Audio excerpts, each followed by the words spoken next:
നമസ്കാരം. ഈ വാർത്താ കാർഡിലെ വലിയ അക്ഷരത്തിൽ എഴുതിയത് എന്താണ്? എന്ത് വില കൊടുത്തും തടയും എന്നാണ്. കെ മുരളീധരൻ പറഞ്ഞിരിക്കുകയാണ് എന്ത് വില കൊടുത്തും തടയുമെന്ന്. നമ്മളായിരിക്കും കേരളത്തിൽ എന്തോ വലിയ സാമൂഹ്യ വിരുദ്ധ പ്രവർത്തനം എന്ത് വില കൊടുത്തും തടയും എന്നാണ്. അതല്ല, ആശുപത്രികളിൽ പാവപ്പെട്ട രോഗികളോട് കാണിക്കുന്ന തോന്നിയാസങ്ങൾ എന്ന് പറയുന്ന കാര്യങ്ങൾ എന്ത് വില കൊടുത്തും തടയുമെന്നാണോ? അല്ല. വേറെ വില കൂട്ടി മരുന്ന് വെക്കുന്നതിന് എന്ത് വില കൊടുത്ത് തടയും എന്നാണോ? അല്ല. ഈ നാട്ടിൽ നിറയെ പനിയുണ്ട്, ആളുകൾ പനി വന്നിട്ട് മരിക്കുന്ന കണക്കുകൾ ഇങ്ങനെ നിരന്തരം പുറത്തു വന്ന ആളുകൾക്ക് പേടിയുണ്ട്, ആ രോഗാവസ്ഥയെ എന്ത് വില കൊടുത്ത് തടയുന്നതാണോ? അല്ല, അതൊന്നുമല്ല. ഈ ആശുപത്രി ചെലവ് സ്വകാര്യ ആശുപത്രികളിൽ ഇപ്പോൾ പയ്യന്നൂർ മുതൽ ഇങ്ങോട്ട് ആശുപത്രികളിൽ കാണിക്കുന്നു എന്ന് പറയപ്പെടുന്ന രോഗികൾ മരിക്കുന്ന സാഹചര്യം ഉണ്ടാകുന്നുണ്ട്. അതിനെ എന്ത് വില കൊടുത്ത് തടയുന്നതാണോ?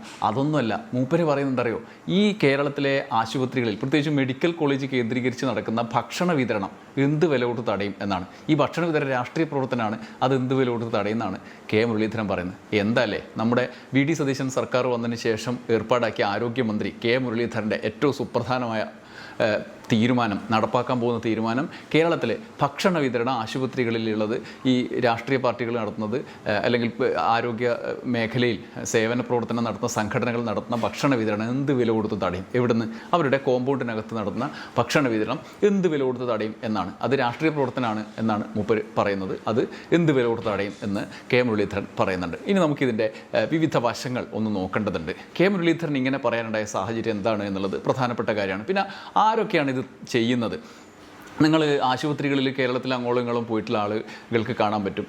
പലവിധ സംഘടനകൾ പല രീതിയിൽ ഭക്ഷണ വിതരണം നടത്തുന്നത്. അതിൽ ഏറ്റവും മുന്നിൽ നിൽക്കുന്നത് DYFI ആണ്. CPIMൻ്റെ യുവജന സംഘടന DYFI ആണ് മുന്നിൽ നിൽക്കുന്നത്.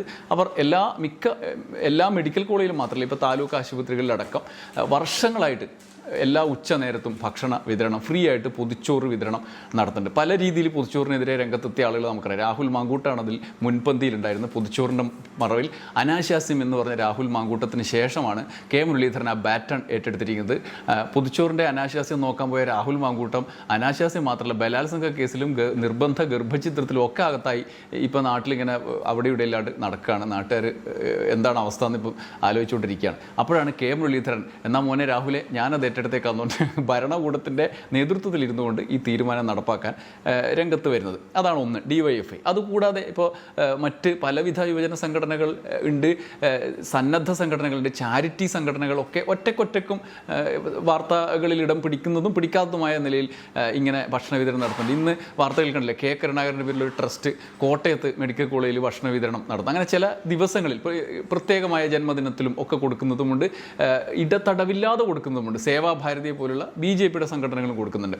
പക്ഷേ ഒരു ശ്രദ്ധേയമായ കാര്യം, എൻ്റെ നോട്ടബിളായിട്ടുള്ള നിങ്ങളോട് പറയണം എന്നുള്ള തോന്നിയുള്ള കാര്യം, കേരളത്തിലെ എല്ലാ മെഡിക്കൽ കോളേജിലും വർഷങ്ങളായിട്ട് DYFI ഇത് മുടങ്ങാതെ ഒരു ദിവസം പോലും മുടങ്ങില്ല. ചിലപ്പോൾ നിങ്ങൾ അവരെ ഏത് മട്ടിലാണ് ഈ ഫുഡ് ശേഖരിക്കുന്നത് എന്നെ സംബന്ധിച്ച് ആക്ഷേപങ്ങൾ നേരിടാറുണ്ട്. കാരണം അവരുണ്ടാക്കി കൊടുക്കുന്നൊന്നല്ലല്ലോ എന്ന്. അവരുണ്ടാക്കി കൊടുക്കുന്നതല്ല, അവർ ഓരോ ഏരിയ തിരഞ്ഞെടുത്തിട്ട് ആ ഏരിയയിൽ നിന്നും ആ മെഡിക്കൽ കോളേജിൻ്റെ കീഴിലുള്ള അവരുടെ സംഘടനാ സംവിധാനത്തിനനുസരിച്ചിട്ട് ഓരോ ദിവസം മാറി മാറി അതത് യൂണിറ്റുകളിലുള്ള ഏരിയകളിലുള്ള ചുമതലപ്പെട്ട ആളുകൾ ശേഖരിച്ചിട്ടാണ് കൊണ്ടുപോകുന്നത്. ഓരോ വീട്ടിൽ നേരത്തെ വരും, എന്നിട്ട് ഇന്ന ഡേറ്റിന് ചോറ് കൊടുക്കാൻ പറ്റുമോ അല്ലെങ്കിൽ കൊടുക്കുന്നുണ്ടോ. രാഷ്ട്രീയ ബന്ധമൊന്നും ഇല്ലാത്ത ആളുകളാണ്. ചിലപ്പോൾ കോൺഗ്രസ്സുകാരുണ്ടാവും, BJPക്കാരുണ്ടാവും, മാർക്സിസ്റ്റുകാർ മാത്രമൊന്നുമല്ല ഭക്ഷണം ഉണ്ടാക്കി കൊടുക്കുന്നത്. ഇവരിൽ നിന്നും ശേഖരിച്ച് നമുക്ക് വലിയ നഷ്ടമില്ല. നമുക്കൊരു 5 ഊണ് കൊടുത്താൽ നമ്മുടെ ഭക്ഷണം എന്തായാലും ആക്കും. രാവിലെ കുറച്ച് അരി അതി കൂട്ടാതി ലേശം പിന്നെ കറിയും കൂടി ഉണ്ടാക്കി കൊടുക്കുക എന്നുള്ളതാണ്. അത് കഴിഞ്ഞ് അവർ ശേഖരിച്ച് ആശുപത്രിയിൽ എത്തിക്കുക എന്നുള്ളൊരു ദൗത്യമാണ് അവർ നിർവഹിക്കുന്നത്. അല്ലാതെ അവരുണ്ടാക്കുന്നതല്ല.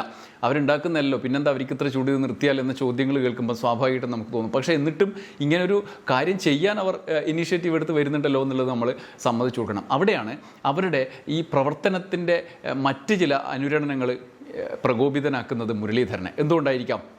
എനിക്ക് തോന്നുന്നു രാഹുൽ മാങ്കൂട്ടത്തെ പ്രകോപിപ്പിക്കുന്ന അതേ സാധനം തന്നെയായിരിക്കും. കാരണം യൂത്ത് കോൺഗ്രസിനോ കോൺഗ്രസ് അനുബന്ധ സംഘടനകൾക്കോ ഇമാതിരി പരിപാടികൾ ചെയ്യാൻ പറ്റാത്തതിൻ്റെ രോഷം അവരുടെ ഉള്ളിലുണ്ടാവും. ഇപ്പോൾ ഇതിൽ മാത്രമല്ല, പല രീതിയിൽ ഇപ്പോൾ പ്രളയകാലത്ത് മുതൽ 1000 വീട് വെച്ച് കൊടുക്കുമെന്ന് പറഞ്ഞ കണക്കുകൾ മുതൽ അത് ഇടിഞ്ഞിടിഞ്ഞിടിഞ്ഞിടിഞ്ഞ് അവസാനം എവിടെ വീട് എന്ന് ഇപ്പോഴും ചോദിക്കുന്ന കാര്യം നമ്മുടെ മുമ്പിലില്ലേ. വയനാട്ടിൽ ദുരിതം അനുഭവിച്ച, ഉരുൾപൊട്ടൽ അനുഭവിച്ച ആളുകൾക്ക് വീട് വെച്ച് കൊടുക്കുമെന്ന് പറഞ്ഞ് ഇതുവരെ എന്താണ് സ്ഥലം ഏറ്റെടുത്ത് അവിടെ എന്താണ് നടക്കുന്നതെന്ന് നമുക്കറിയാം.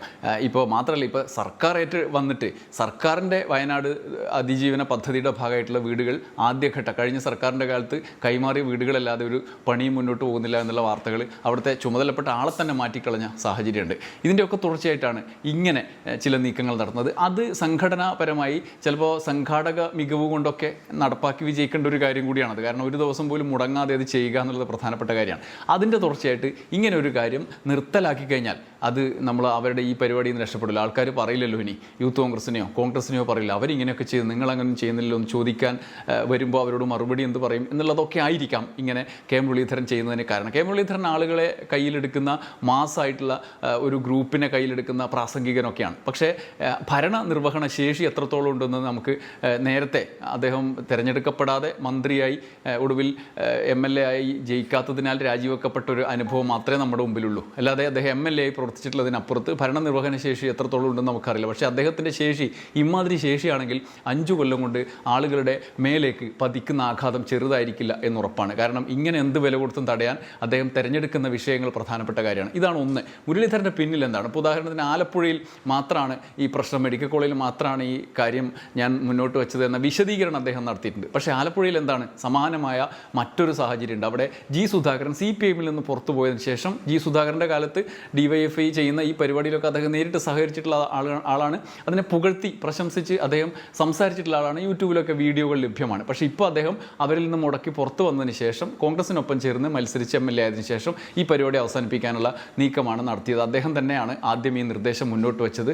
ഈ പരിപാടി വേണ്ട, ആശുപത്രിയുടെ കോമ്പൗണ്ടിൽ ഇങ്ങനൊരു ഭക്ഷണ വിതരണം വേണ്ട എന്നുള്ള തീരുമാനം അദ്ദേഹം ആണ് ആദ്യം പറഞ്ഞത്. അത് കെ മുരളീധരൻ നടപ്പാക്കുകയാണ്. കേരളത്തിൽ വിശാലാടിസ്ഥാനത്തിൽ ചിലപ്പോൾ അതിൻ്റെ സാധ്യത അദ്ദേഹം ആലോചിച്ചിട്ടുണ്ടാവാം എന്നുള്ളതാണ് രണ്ടാമത്തെ കാര്യം. എന്താണ് ഇതിൻ്റെ അടുത്ത ഘട്ടം? എന്താണ് ഇതിന് പരിഹാരമായിട്ട് പറഞ്ഞത്? ഒരു ഭക്ഷണം കൊടുക്കുക എന്നുള്ളത് അത്ര വലിയ പാതകമല്ല. അതിൻ്റെ കൂടെ കൊടി കാണിക്കുന്നു അല്ലെങ്കിൽ വേറെ എന്തെങ്കിലും പ്രശ്നം കാണിക്കുന്നു, അത് ചെയ്യരുത് എന്ന് വേണമെങ്കിൽ പറയാം. അങ്ങനെ രാഷ്ട്രീയ പ്രവർത്തനത്തിൻ്റെ ഭാഗമായിട്ട് അത് ചെയ്യരുത്, ഭക്ഷണം കൊടുത്തോ എന്ന് പറയാം. അതല്ല ചെയ്യുന്നത്.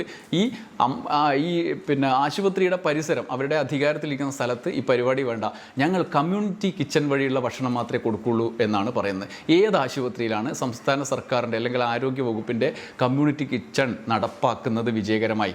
അവിടെ ഏത് ആശുപത്രിയിൽ ഏത് ഭാഗത്താണ് ഇത് നടപ്പാക്കുന്നത്? ആശുപത്രിയിൽ രോഗികൾക്ക് തന്നെ പൂർണ്ണമായി എത്തിക്കാൻ കഴിയാത്ത കമ്മ്യൂണിറ്റി കിച്ചൺ കൂട്ടിരിപ്പുകാർക്കടക്കം ഭക്ഷണം എത്തിക്കുന്ന ഈ സംവിധാനത്തെ പൊളിച്ചുകൊണ്ട് അവിടെ വിജയിപ്പിക്കാൻ കഴിയുമോ എന്നുള്ളതാണ്. ഈ ഭക്ഷണ വിതരണം, പൊതിച്ചോറ് വിതരണം രോഗികൾക്ക് മാത്രമല്ല, രോഗികളെക്കാളും അവരെ ബുദ്ധിമുട്ടിലാവുന്നത് ചിലപ്പോൾ സാധാരണ രോഗികൾക്ക് അവർക്ക് ഒപ്പം ഇരിക്കുന്ന ആളുകൾ ആശുപത്രിയുടെ പുറത്തൊക്കെ കിടന്നും നിന്നുമൊക്കെ സമയം തികയ്ക്കുന്ന സാധാരണ മനുഷ്യർ വലിയ ഹോട്ടലിലൊക്കെ പോയി ഭക്ഷണം കഴിക്കുന്ന ചിലവ് താങ്ങാൻ പറ്റാത്ത ആളുകൾക്കാണ് ഈ ഭക്ഷണത്തിൻ്റെ പ്രധാനപ്പെട്ട സഹായം.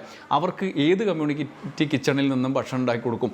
ഏത് കമ്മ്യൂണിറ്റി കിച്ചൺ എവിടെയാണ് ഇത്തരത്തിൽ നടപ്പാക്കുന്നത് എന്നുകൂടി ആരോഗ്യമന്ത്രി വിശദീകരിക്കണ്ടേ? അദ്ദേഹം പറഞ്ഞ കമ്മ്യൂണിറ്റി കിച്ചൺ വഴിയുള്ള ഭക്ഷണ വിതരണമുള്ളൂ എന്നാണ് പറയുന്നത്. അതുവഴി എല്ലാം കൊടുക്കും എന്നും അദ്ദേഹം പറയുന്നത്. നമുക്കറിയാം പ്രളയകാലത്ത് കിറ്റിൻ്റെ കാര്യം നമുക്കറിയാം. കിറ്റ് എത്തിച്ച സമയത്ത് അതിനെതിരെ കോടതിയിൽ പോയ സംവിധാനങ്ങളും പ്രവർത്തകരും നേതാക്കളുള്ള സംഘടനയാണ് കെ മുരളീധരൻ്റെ കൂടെയുള്ളത് എന്നറിയാം. അതുകൊണ്ട് ഇപ്പോൾ അതിൻ്റെയൊക്കെ ചേർത്ത് വായിക്കേണ്ട ഒരു കാര്യമാണ് ഇപ്പോൾ ഈ പൊതിച്ചോറ് വിതരണത്തിനെതിരായിട്ടുള്ള ഈ നീക്കം. ഇതാണ് മൂന്നാമത്തെ കാര്യം. അതുകൂടാതെ ഇതിനെതിരായ നീക്കത്തിൻ്റെ ചേർത്ത് വായിക്കേണ്ട ചില കാര്യങ്ങൾ, ഒരു പക്ഷേ തെരഞ്ഞെടുപ്പിൽ വോട്ടാകാൻ ഇടയില്ല, അല്ലെങ്കിൽ അതൊരു പ്രതിഷേധ വോട്ടാകാൻ ഇടയില്ല എന്നുള്ള ധൈര്യമൊക്കെ ചിലപ്പോൾ കെ മുരളീധരനടക്കം ഉണ്ടായിരിക്കുക. അപ്പോൾ സർക്കാർ എടുക്കുന്ന പല നടപടികളുണ്ട്. ഇപ്പോൾ യുവാക്കൾക്ക്, യുവതികൾക്ക് നൽകിയ അല്ലെങ്കിൽ സ്ത്രീകൾക്ക്, വീട്ടമ്മമാർക്ക് നൽകിയ പെൻഷൻ, വീട്ടമ്മമാർക്കുള്ള 1000 രൂപയുടെ സാമ്പത്തിക സഹായം നിർത്തലാക്കാൻ പോകുന്നു. വീട്ടമ്മമാർക്കുള്ള പെൻഷൻ എന്ന കൺസെപ്റ്റിൽ തുടങ്ങിയ പദ്ധതി നിർത്തലാക്കുന്നു എന്നുള്ളതിന് മുന്നോടിയായി അത് പരിശോധിക്കട്ടെ എന്നിട്ട് തീരുമാനിക്കാം എന്ന മുഖ്യമന്ത്രിയുടെ പ്രസ്താവന ബജറ്റ് വന്ന സമയത്ത് തന്നെ നമ്മൾ കണ്ടതാണ്. അതാണ് രണ്ടാമത് ഇതിനോട് ചേർത്ത് വായിക്കുന്നത്. മൂന്നാമത്തേത് മുഖ്യമന്ത്രിയുടെ ദുരിതാശ്വാസ നിധി. കഴിഞ്ഞ 5-10 കൊല്ലമായിട്ട് ദുരിതാശ്വാസ നിധി ഒരു ശുപാർശയുമില്ലാതെ മെറിറ്റ് അടിസ്ഥാനത്തിൽ ഓൺലൈൻ വഴി അപേക്ഷ കൊടുത്താൽ കിട്ടുമായിരുന്നു. എന്നാൽ ഇപ്പോൾ ഓൺലൈൻ വഴിയുള്ള അപേക്ഷയ്ക്ക് പകരം നേരിട്ട് കൊടുക്കേണ്ട സാഹചര്യം ഇപ്പോൾ പുതിയ സർക്കാരിൻ്റെ ഭാഗത്ത് വന്നിരിക്കുന്നു. കഴിഞ്ഞ ക്യാബിനറ്റ് ബ്രീഫിങ്ങിലാണ് VD സതീശൻ പറഞ്ഞത് അത് ഓൺലൈനിലാകുമ്പോൾ കാലതാമസം വരും, അതുകൊണ്ട് നേരിട്ട് തന്നെ സ്വീകരിക്കാൻ, പഴയ രീതിയിൽ സ്വീകരിക്കാൻ തീരുമാനിച്ചു എന്ന്. ഇനി ആരുടെയൊക്കെ ഏതൊക്കെ പ്രസിഡന്റുമാരുടെ, പ്രാദേശിക ഭാരവാഹികളുടെ കത്തുമായിട്ട് എവിടെയൊക്കെ പോയിട്ട് വേണം ഒരു രോഗിക്ക് അല്ലെങ്കിൽ ഒരു മുഖ്യമന്ത്രിയുടെ ദുരിതാശ്വാസ നിധിയിൽ നിന്ന് പൈസ കിട്ടാൻ വേണ്ടിയിട്ടുള്ള റൂട്ട് തിരഞ്ഞുപിടിക്കേണ്ടത്, ആർക്കൊക്കെ പോക്കറ്റ് മണി കൊടുക്കേണ്ടി വരും എന്നൊക്കെയുള്ള ആശങ്കയിലേക്കാണ് കാര്യങ്ങൾ എത്തിക്കുന്നത്. ഇങ്ങനെയുള്ള നടപടികളുടെ ഒടുവിലാണിപ്പോൾ കെ മുരളീധരൻ അതിൻ്റെ പീക്കിലുള്ള ഒരു പ്രസ്താവന നടത്തിയത്.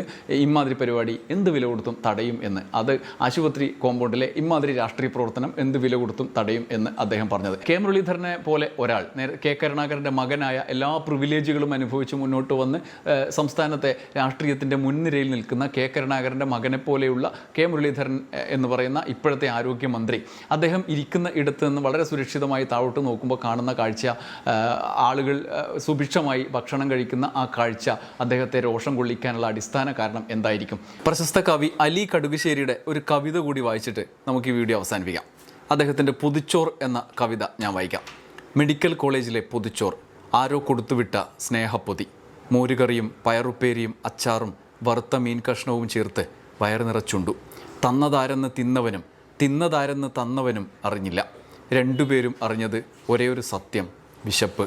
അപരനോടുള്ള കരുതലല്ലാതെ മറ്റെന്താണ് ലോകത്തെ മികച്ച രാഷ്ട്രീയം? കെ മുരളീധരൻ ഈ രാഷ്ട്രീയ പ്രവർത്തനം ഭരണകൂടത്തിൻ്റെ ഭാഗമായി നിന്നുകൊണ്ട് നടത്തുമ്പോൾ, എതിരാളിയെ തറപറ്റിക്കാനുള്ള ഈ രാഷ്ട്രീയ പ്രവർത്തനം നടത്തുമ്പോൾ അദ്ദേഹം ആലോചിക്കാതെ പോകുന്ന ഒരു കാര്യം വിശപ്പിൻ്റെ രാഷ്ട്രീയം തന്നെയാണ്. ആ രാഷ്ട്രീയം അദ്ദേഹത്തിന് എപ്പോഴെങ്കിലും ബോധ്യപ്പെടുന്ന ഒരു കാലം ആഗതമാകും എന്നുള്ള പ്രതീക്ഷയുടെ വിട. നന്ദി, നമസ്കാരം.